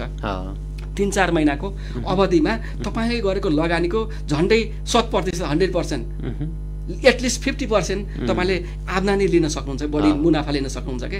एउटा सानो नर्सरी उत्पादन गर्नुभयो भने पनि तपाईँले अभ्यास गरेर हेर्नुहोस्, एउटा काउलीको बिरुवा होइन, एउटा काउलीको पकेटलाई 500 रुपियाँ पर्छ, त्यसलाई बिउ नर्सरी जोगाउनुहोस्, 1200 देखि 1500 बिरुवाहरू आउँछन् होइन, त्यसलाई लिएर हामीले फेरि बजारमा बेच्नुहोस्, 1500 भन्दा झन्डै दोब्बर भन्दा तेब्बर लगानीको तेब्बर आम्दानी गर्न सक्ने कुनै नेपालमा व्यवसाय देख्नु भएको छैन नि। तर त्यसलाई हामीले इग्नोर गरिरहेछौँ। हाम्रो बाबु नानीहरूलाई विद्यालयको ढोकामा एउटा बन्द ढोकामा राखेर के गरिरहेछौँ, विशेष गरी बहुराष्ट्रिय कम्पनीहरूको जुन हाम्रो देशको माटो र संरक्षण, यहाँको वनस्पति संरक्षण, यहाँको वातावरण संरक्षण, जलवायु परिवर्तनको सवालमा उनलाई जुन खालको आवश्यकता चिन्तन गर्नुपर्ने थियो त्यो गर्न सकिरहेछन्। र स्कुल म त भन्छु हाम्रा स्कुलहरू विद्यालय बालबालिकाका लागि जेल भइरहेका छन्। त्यहाँ उनको जीवनको लागि चाहिने स्किल, 2टा स्किल भनौँ अहिलेको जो ग्लोबलाइजेसन दौरमा, एउटा इङ्ग्लिस ल्याङ्ग्वेज इन्टरनेसनली अन्तर्राष्ट्रिय भाषा भएको छ, त्यसलाई हामीले पनि स्वीकार गरेका छौँ। एउटा अङ्ग्रेजी भाषामा अलिकति अहिले त हाम्रो सरकारी विद्यालय छ, त्यहाँ अङ्ग्रेजी नपढाइ स्कुलै नचल्ने भइसक्यो होइन। त्यसैले हेर्दा अब कतिपय सरकारी स्कुलहरूमा इङ्ग्लिस भाषा सुरुवात गरिसकेका छ। एउटा हामीले अलिकति इङ्ग्लिस पढाएका छौँ। अनि एउटा हाम्रो अर्को चाहिँ विशेष गरी यो कम्प्युटर साक्षरताको तामा, जुन अहिले डिजिटलको संसारै हिजोको कुराले गरेर हुँदैन, अब संसार केमा गइरहेछ, डिजिटलाइजेसन भइरहेको सन्दर्भमा हाम्रो कृषिमा पनि डिजिटलाइजेसन हुनु जरुरी छ। त्यो क्षेत्रमा विशेष गरी हाम्रो माटो प्रकृतिमा हामीले कसरी हाम्रा भावी पुस्ताहरूलाई सक्षम बनाउने, उनीहरूको निम्ति आवश्यक पर्ने सिप क्षमताहरू कसरी के चाहिने हो, त्यो कसरी उनीहरूलाई चाहिँ हस्तान्तरण गर्ने हो भनेर हाम्रो जुन पोलिसी छ, प्लान छ, र एउटा एडप्ट बेसिस तहमा एउटा कुनै परियोजनाको नाममा, कुनै देशले सहयोग गरेको नाममा, कुनै एमएसीले अनुदान दिएको नाममा हामीले हेफाजाड भनौँ न, अब जथाही रूपले चाहिँ अब त्यो केही सकारात्मक प्रयासहरू चाहिँ भएका छन्। तर ती प्रयासहरू पनि अब परिवर्तन ल्याउनको निम्ति सक्षम हुन सकिरहेका छैनन्। र त्यसरी यसरी हेर्दा के देखिन्छ भन्नुहुन्छ भनेदेखि बालबालिकाहरूलाई हाम्रो स्कुलमा जो सिस्टममा कुरा गर्दा अब विशेष गरी बालबालिकाहरूलाई माटो र प्रकृतिसँग, जलवायुसँग नजिक हुने, त्यसको जलवायु चुनौती सामना गर्ने, जोखिम जोगिने र भावी जीवनमा उनीहरूलाई चाहिँ उत्थानशील स्किलहरू चाहिँ हेरनभर गर्ने काममा हामी चुकिरहेका छौँ। र त्यो अभियानको थालनी चाहिँ नेपालले अहिले गरिरहेछ। विगत 2-3 वर्षदेखि यता हामीले बालबालिकाहरूलाई प्रत्येक स्कुलहरूलाई यो स्कुलमा स्कुल गार्डनहरू निर्माण गरेर विद्यालयलाई हरियाली कसरी बनाउन सकिन्छ, बालबालिकाले जलवायु उत्थानशील कृषि प्रविधिहरू, अब अर्ग्यानिक खेती प्रविधिहरू हेर्नभर गर्न सिकाउने, कम्तीमा आफ्नो विद्यालयमा बालबालिकाहरूले अब आफूलाई आवश्यक पर्ने खाद्यान्न उत्पादन गर्ने स्किल, उनको भविष्यको निम्ति चाहिने जुन स्किल हो नि, 11-12 पढिसके पछाडि कुनै रोजगारी गर्न सकेन, उच्च शिक्षाको लागि बाहिर जान पनि सकेन, अथवा पढ्न पनि उच्च शिक्षाको लागि पनि जान सकेन भने पनि उसले कम्तीमा कृषि व्यवसाय आफ्नो, हामी त किसानको छोराछोरी छौँ नि, झन्डै अब अहिले त तथ्याङ्क त घट्दो छ, 66% जति कृषिमा आधारित भएको हुन्छ। तर म यो कुरा एउटा डाटा पनि त्यति मलाई सान्दर्भिक लाग्दैन। अझै पनि म त भन्छु 80% भन्दा बढी चाहिँ हाम्रो जीविकाको आधार चाहिँ कृषि नै हो होइन। त जीविकाको आधार कृषि नै भएको हुनाले हाम्रो बालबालिकाहरूलाई कृषि पढाउनु पर्छ, दिगो कृषिको सिपहरू सिक्न जरुरी छ भनेर हाम्रो स्कुलहरूमा जलवायु उत्थानशील विद्यालयको रूपमा चाहिँ विकास गरेको छ। स्कुललाई बालबालिकाको निम्ति आवश्यक पर्ने जलवायु शिक्षा दिन सकिन्छ स्कुलको माध्यमबाट, त्यो थालनी गरिरहेका छौँ। त्यस्तै किसानहरूसँग उनीहरूले स्कुलमा सिकेको कुरा बालबालिकाले आफ्नो विद्यालयमा सिकेको कुरालाई परिवारसँग, बाबुआमासँग सेयर गर्ने र किसानसँग भएको सिपलाई विद्यालयसम्म लैजानको निम्ति विशेष गरी विद्यालयलाई जलवायु उत्थानशील र एउटा अभिभावक मैत्री बालबालिका मैत्री विद्यालय चाहिँ विकास गर्ने तहमा हामीले चाहिँ एउटा थालै जलवायु उत्थानशील समुदाय विकास एउटा भन्ने सानो एउटा परियोजना तयारी गरेका छौँ। त्यो परियोजनाको माध्यमबाट हामीले तनहुँ जिल्लाको 3टा स्कुलहरूमा जलवायु उत्थानशील विद्यालयको रूपमा चाहिँ एउटा सिकाइ अभ्यास चाहिँ सुनिश्चित गर्ने प्रयत्न थालिरहेका छौँ र पाइलटिङ तहमा हामी गरिरहेका छौँ। त्यस्तै समुदाय तहमा बालबालिकाहरूसँग बाल क्लबहरू गठन गर्ने सङ्गठित हुने युवाहरूलाई विशेष गरी बालबालिका यो जलवायु उत्थानशील अभियानहरूमा सङ्गठित गर्नको निम्ति किसानहरूलाई सहकारी मार्फत कृषि समूहको मार्फत सङ्गठित हुने महिलाहरूलाई त्यो खालको जलवायु उत्थानशील समुदायको विकास गर्ने सन्दर्भमा एउटा प्रयास चाहिँ थालिरहेका छौँ। त्यस्तै गरी अब यो प्रयास एउटा पाइलटिङ तहमा थालेका छौँ। विशेष गरी म्याग्दी गाउँपालिकासँग सहकार्य गरेर हामीले गरिरहेका छौँ। मलाई लाग्छ यो अनुभव हामीले अरू सरकारी निकायहरू अथवा सरकारी निकायहरूसँग सेयर गर्नेछौँ र मलाई लाग्छ यो अभियानले एउटा सार्थक रूप चाहिँ लिन सक्छ। भोलिको एउटा एजुकेसनको परिपाटीमा शिक्षाको पाठ्यक्रममै नै केही परिवर्तन गर्न जरुरी हामी ठानिरहेका छौँ। र गत पटक मात्रै पनि हामीले विशेष गरी विद्यालय तहमा बालबालिकाहरू शिक्षक र हामी सबैको अनुभवलाई लिएर प्रदेश शिक्षा मन्त्री समक्ष हामीले यो बालबालिकाको हितको निम्ति विद्यालय शिक्षामा विद्यालय पाठ्यक्रममा कृषि विषयलाई विशेष गरी 9 र 10 कक्षामा अनिवार्य विषयको रूपमा स्थापित गर्नुपर्छ भनेर हामी लागिरहेका छौँ। त्यो आवाज हामीले बालबालिकाहरूको तर्फबाट सुझावहरू पनि हामीले दिएका थियौँ र त्यसले यो अभियान सानो अभियान हो तर चाहिँ यो अभियान चाहिँ यसलाई विस्तार गरिनुपर्छ र यो चिले नेपालको मात्रै दायित्व र जिम्मेवारीको कुरा होइन र हामीले मात्रै सबै कुरा गर्न सक्छौँ भन्ने कुरा नि हामी ठान्दैनौँ। यो अनुभव सबैको बिचमा सेयर गर्नु जरुरी छ। सबैको बिचमा चाहिँ हातेमालो सहकार्य गर्दै यो अभियानलाई अगाडि बढाउनु जरुरी छ भन्ने हामी ठानिरहेका छौँ। एकदमै कार्यक्रमको अन्तिममा पनि छौँ। धेरै कुराहरू छन् समेट्नुपर्ने तर समयको एउटा लिमिटेसन छ। त्यही भएर नि हामी कार्यक्रमलाई धेरै अगाडि बढाउन सक्दैनौँ। विशेष गरेर पछिल्लो समय अब एउटा प्रश्न हामीले बालमैत्री भनिन्छौँ यो शब्द एकदमै बिगिरहेको छ। ठुल्ठुला नेताहरूले पनि आफ्नो भाषामा बालमैत्री शब्द आउँछ भने अन्य सामान्य व्यक्तिले पनि बालमैत्री भन्ने शब्दहरू प्रयोग गरिरहेका छन्। तर हामीले बुझेको बालमैत्री भन्ने शब्द चाहिँ आम जनमानसले बुझेको बालबालिका मैत्री भौतिक संरचना भन्ने बुझाइ छ। वास्तवमा बालमैत्रीले कति कुरालाई गर्छ त के हो? यो वास्तवमा बाल मैत्री भन्ने बित्तिकै एउटा बालबालिकाको सर्वाङ्गीण विकास सुनिश्चित गर्नको निम्ति के कस्तो वातावरण चाहिन्छ नि र बालबालिकाको हितमा उनीहरूको बेस्ट इन्ट्रेस्टमा बालबालिकाको उच्चतम हितमा थालिने सबै प्रयासहरू बाल मैत्री हुनुपर्छ भनेको हो। यो संरचना भौतिक संरचनाको कुरा मात्रै होइन। एउटा भौतिक संरचना त अब हामीले देखिने कुराहरू भयो, सहीले अभिव्यक्त गर्न सकिने जाँच्न सकिने नाप्न सकिने कुराहरू भयो। बाल मैत्री भन्ने बित्तिकै त एउटा भावनात्मक रूपले बालबालिकाहरूको सुहाउँदो छ कि छैन यसरी बस्दाखेरि पनि जहिले जसरी तपाईँ म यसरी बसिरहेको छौँ यो फ्रेन्डली तरिकाले मलाई लाग्छ हामी फ्रेन्डली तरिकाले कुराकानी गरिरहेछौँ कि हामीले बालबालिकाहरूलाई त्यसरी लिने गर्छौँ त कि बालबालिकालाई त्यसरी नै स्वीकार गरेका छौँ त उनको अस्तित्व स्वीकार गर्ने कुरादेखि लिएर बालबालिकालाई उनको पहिचान र उनीहरूलाई स्वीकार गर्ने कुरादेखि लिएर उनीहरूको निम्ति आवश्यक पर्ने सम्पूर्ण सुविधाहरू अथवा उनीहरूको निम्ति आवश्यक पर्ने अत्यावश्यक सम्पूर्ण अधिकारहरू सुनिश्चित गर्नको निम्ति आवश्यक पर्ने सम्पूर्ण कुराहरू चाहे त्यो भौतिक कुरा होस् चाहे त्यो सामाजिक कुराहरू होस् चाहे मनोवैज्ञानिक कुराहरू होस् हरेक शारीरिक रूपमा गरिने कुराहरू होस् हरेक कुराहरू हाम्रा व्यवहारहरू बालबालिका सुहाउँदो बालबालिकाको हितमा हुनुपर्छ भनेको हो। हजुर एकदमै। विशेष गरेर अर्को प्रश्न एउटा सानो प्रश्न छ। हामीले विशेष गरेर एउटा बाल अधिकारको सवाल त्यो बेला उठाउँछौँ जब त्यो कुराहरू जुन घटना चाहिँ अपराधको तहमा पुग्छौँ। उदाहरणको लागि बाल श्रम शोषण बाल हिंसा भयो भने मात्र बाल अधिकार हनन भयो भन्ने कुराका समाचारहरू अथवा सामाजिक सञ्जालहरू अथवा हरेक व्यक्तिहरू त्यहाँ बल्ल पुग्छन्। त्योभन्दा अलावा बाल अधिकारमा के अर्थ छ त हामीले बुझ्न पर्ने कुरा के हो सामान्य एउटा जनताले? धन्यवाद। सबभन्दा हामीले सजिलोको लागि बालबालिकाको अधिकारलाई चार अधिकारको चार पक्षबाट हामीले हेर्ने गर्छौँ। बुझ्नको लागि सबैलाई सुन्नको लागि बुझ्नको लागि त्यसलाई प्रस्थापित गर्नको निम्ति सजिलो होस् भनेर विशेष गरी बालबालिकाको अधिकारलाई चार पक्षबाट हामीले हेर्ने गर्छौँ। पहिलो पक्ष विशेष गरी बाँच्न पाउने अधिकारको सुरक्षा। बालबालिकाहरूलाई जन्म भन्दा पहिला जब ऊ चाहिँ भ्रूणमा बस्छ यहाँ बालबालिकाको अधिकारको त मैले बच्चा जन्माउने योजना छ म अब बच्चा जन्माउन चाहन्छु भनेर बाबा आमाले निर्णय लिने बुझ्नु नि कति भावनात्मक छ। तपाईँले म बच्चा जन्माउँछु भनेर चाहेर डिसिजन गरेर बच्चा जन्माउनु यदि हुन्छ भने त्यो बच्चाको साइकोलोजिकल मनोभावना फरक हुन्छ हो। बाबु आमाले एउटा सन्ततिले म अब बच्चा जन्माउन तयार छु हो, बच्चा जन्माउँछु भने उसले प्लानिङ गर्ने प्रोसेसदेखि लिएर त्यहाँदेखि लिएर गर्भमा रहने सुरक्षित रहने कुरा हो, सुरक्षित रूपले जन्मिने कुरा, जन्मिसकेपछि उपयुक्त खालको माया ममता स्याहार पोषणको कुराहरू सुनिश्चित गर्ने कुरा, जब अलि 4-5 वर्ष हुन्छ उसलाई चाहिँ बच्चालाई हुर्काउने तहमा उसलाई चाहिँ सुनिश्चित वातावरण दिने कुरा हो, परिवारभित्रको हुर्काउँदै गर्ने क्रममा भएको वातावरणको कुरा हो, र उसलाई चाहिँ माथि गइसके पछाडि आवश्यक पर्ने उपयुक्त लालन पालन ल्याउनु कपडा लगाउने कुरा। मैले अहिले तपाईँलाई जोडे अझै पनि बालबालिकाहरू एक सर हैन एक सर न्यानो कपडा लगाउन पाएको छ त के भनेर चाहिँ भन्न सक्ने अवस्था छैन नि त।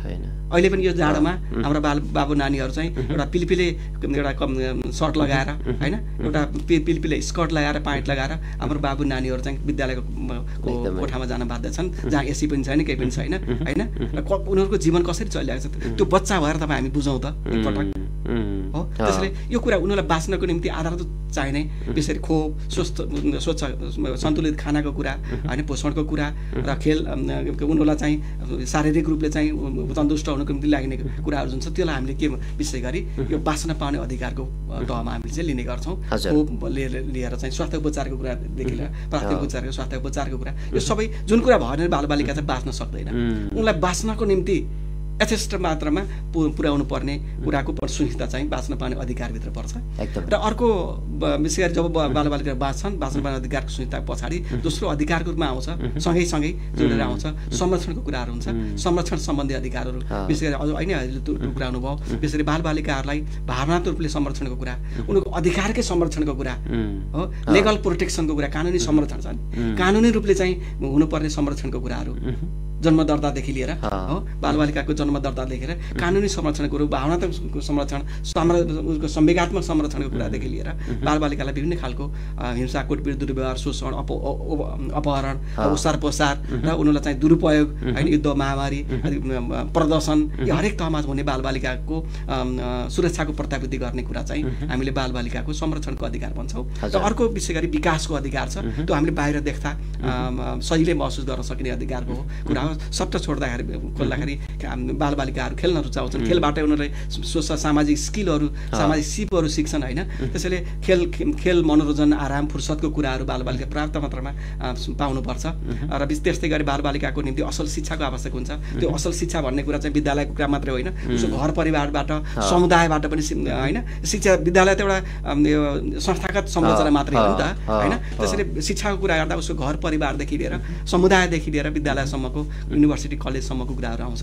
त्यसैले असल शिक्षा पाउने कुरा, जीवन उपयोगी जीवनको निम्ति चाहिने अहिले कुरा गऱ्यौँ नि हामीले, जनतालाई चाहिएको कुरा एउटा छ, उसको भावी जीवनमा चाहिने कुरा शिक्षा एउटा छ, जिउनको निम्ति त नहुने कुरा छ नि, त्यसलाई बाहिर गएर हामीले अर्को खालको आवश्यकता महसुस गरिरहेको छौँ। त्यो चाइल्ड फ्रेन्डली भने कुनै पनि बच्चाहरूको निम्ति उसको बेस्ट इन्ट्रेस्टमा आधारित शिक्षा हुनु पर्यो, उसको भावी जीवनको निम्ति तयार गर्ने होइन सुनिश्चित गर्ने त्यो खालको शिक्षा हुनु पर्यो, जीवन उपयोगी व्यावहारिक शिक्षा हुनु जरुरी छ। र त्यसपछि अर्को अधिकार विशेष गरी सहभागिताको अधिकार, चौथो अधिकार भन्छौँ हामीले। तर यो अधिकार फेरि अति महत्त्वपूर्ण अधिकार हो। चौथो भने पनि यो अधिकार प्रत्येक बाल बचावटको सवालमा, बाल संरक्षणको सवालमा, बाल विकासको सवालमा नभई नहुने हो। किनभने हामी बालबालिकाको सहभागिता बिना, उसको आफ्नै क्रियाशीलता सक्रियता बिना होइन, उसकै सक्रियता र उसकै चासो बिना, उसकै सहभागिता बिना, संलग्नता बिना हामीले कुनै पनि बालबालिकाको अधिकारहरू सुनिश्चित गर्न सक्दैनौँ। चाहे त्यो बालबालिकालाई खाना खुवाउने कुरादेखि लिएर होस्, स्कुलमा पढ्ने कुरादेखि लिएर होस्, अथवा रोजगारीमा जाने कुराहरू होस्, स्वास्थ्य उपचारमा लैजाने कुराहरू होस् होइन, हरेक अथवा सामाजिक स्किल सोसल स्किलहरू सिक्ने क्रममा होस्, बालबालिकाहरूलाई उनीहरूलाई चाहिँ उसको व्यक्तिगत सहभागिता, त्यो सहभागिता विशेष गरी बालबालिकाहरू समूहगत रूपमा पनि सहभागी हुन सक्छन्, जुन बाल क्लबको कुराहरू पछाडि हामी ल्याएका छौँ। त्यसले व्यक्तिगत रूपमा प्रत्येक बालबालिकाहरू आफ्नो अधिकार सुनिश्चित गर्ने उसको सहभागी हुन पाउनुपर्छ। र विशेष गरी उसको अधिकारसँग कुरा मात्रै होइन, राज्यको प्रत्येक नीति निर्माण तहदेखि लिएर होइन घर परिवारदेखि लिएर समुदाय र राज्यका प्रत्येक नीति निर्माण तहहरूमा यो प्लानिङ प्रोसेसदेखि लिएर त्यसको कार्यान्वयन गर्ने प्रक्रियादेखि लिएर र अनुमूल्याङ्कनको त्यसको प्रभाव के रह्यो हेर्ने बेलासम्म बालबालिकाको प्रत्यक्ष रूपमा सहभागिता सुनिश्चित गर्न सक्यौँ भने मात्रै बालबालिकाको साँचो अर्थमा हामीले अधिकार स्थापित गर्न सकेको महसुस गर्न सक्छौँ। मलाई त्यस्तो लाग्छ यो समग्रमा हेर्दाखेरि बालबालिकाको अधिकारलाई बुझ्दा 4वटा अधिकारलाई हामीले बुझ्ने गर्छौँ। बाँच्न पाउने अधिकार सुनिश्चितता, विकासको अधिकारको सुनिश्चितता र संरक्षणको अधिकार सुनिश्चितता र सहभागी हुन पाउने अधिकारको सुनिश्चितता। यी 4वटा अधिकारलाई हामी सबैले बुझ्यौँ भने सबै बालबालिकाहरूको यी 4वटा अधिकार हुन्छ मात्रै भनेर हामी सबै सर्वसाधारण नागरिकहरू अभिभावकहरू हामी सबैले बुझ्न सक्यौँ भनेदेखि मलाई लाग्छ बालबालिकाको अधिकार को दायित्व अधिकारप्रतिको दायित्व हामीले पुरा गर्न सक्छौँ जस्तो लाग्छ। एकदमै कार्यक्रमको अन्त्यमा छ, अन्त्यमा के भन्नुहुन्छ के छ? अन्त्यमा सबभन्दा पहिला त विशेष गरी रेडियो सफलताले जुन एउटा अवसर उपलब्ध गराउनु भयो मधुजी तपाईँ लगायत रेडियो सफलता परिवारलाई हार्दिक धन्यवाद ज्ञापन गर्न चाहन्छु र सम्पूर्ण श्रोताहरू जसले मलाई सुन्ने मौका पाउनु भएको छ त्यसले यो मेरो भावना मेरो विचार यहाँहरू समक्ष राख्ने जुन मौका सौभाग्य मिल्यो मलाई सुनिदिनु भएकोमा यहाँहरू सबैप्रति आभार व्यक्त गर्न चाहन्छु र आजको सन्दर्भमा विशेष गरी अन्तर्राष्ट्रिय बाल अधिकार दिवसको सन्दर्भमा विश्वभर रहेका सबै बालबालिकाको अधिकार स्थापित गर्ने एउटा प्रेरणा प्राप्त गरोस् र सबै बालबालिकाले को ह्याप्पी फेस र आफ्नो अधिकारमा रमाउने अधिकार अवसर प्राप्त गर्न सकुन् भन्ने शुभेच्छा व्यक्त गर्न चाहन्छु र साथमा विशेष गरी बालबालिकाको अन्त्यमा चाहिँ म यहाँहरू सबैलाई के राम्रो कुरा राख्न चाहन्छु निवेदन गर्न चाहन्छु भने let's listen to the child होइन कृपया हामी सबै बालबालिकालाई सुनौँ उनीहरूको भावना बुझौँ र उनीहरूलाई प्राथमिकता राखौँ। हस् त धन्यवाद। हस् समय र संवादका लागि यहाँलाई पनि धन्यवाद छ। कार्यक्रम समय सन्दर्भमा रहेर आज हामीले विश्व बाल दिवसको अवसरमा बालबालिकाका सवालमा कुराकानी गऱ्यौँ। विशेष गरेर बालबालिकाको क्षेत्रमा विगत लामो समयदेखि कार्यरत गर्दै आउनुभएका व्यक्तित्व जो हाल चिल्ड्रेन नेपालमा वरिष्ठ कार्यक्रम अधिकृत एवं परियोजना प्रमुखको रूपमा कार्यरत हुनुहुन्छ शिव शर्मा चापागाईसँग समग्रमा बालबालिकाको क्षेत्रको बारेमा कुराकानी गऱ्यौँ। सुनेर साथ दिनुभयो सम्पूर्णलाई धेरै धेरै धन्यवाद भन्दै भोलि फेरि अन्य विषयवस्तुमा कुराकानी गर्ने बाचाका साथ आजको यो बसाइबाट म कार्यक्रम प्रस्तुता मधु अधिकारी पनि बिदा हुन्छु। तपाईँको बाँकी पल सुखद रहोस्। रेडियो सफलता सुन्दै गर्नुहोला। शुभ दिन। आफ्ना बाबु